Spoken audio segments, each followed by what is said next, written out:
I want to talk about how you can support yourself during your menstrual cycle in the week after ovulation when the corpus luteum is growing and is supporting your womb lining to continue to build.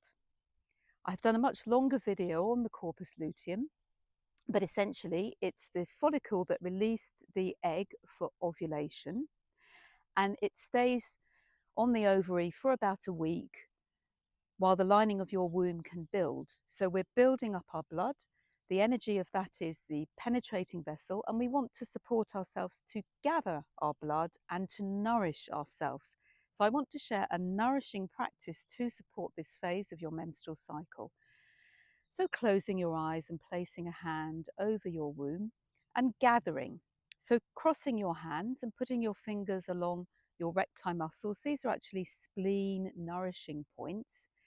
And you can close your eyes and really feel this energy gathering and building in your womb, preparing for implantation. And we want to support our blood. So put a hand over your heart, perhaps on the kidney points, which really support our blood. They're 2 fingers from the midline. And really feel that you're being gathered in. You gather in.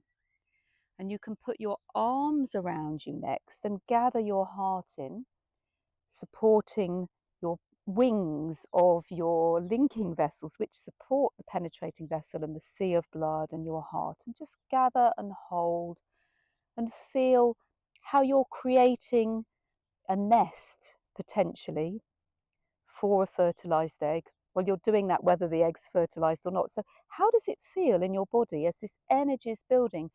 And how can you nourish yourself? We can also just touch some points which are stomach points, which help us really take in nourishment from outside, just below the centre of your eye. These are also points on the penetrating vessel. Really, we can see what we need to nourish us. We can see the food, or we can see the people in our lives who can nourish and support us. We can bring our fingers down to each side of our nose. We can smell and take in nourishment and perhaps food. And we can lastly support our mouth and be able to take in nourishment. I nourish myself so I can nourish another.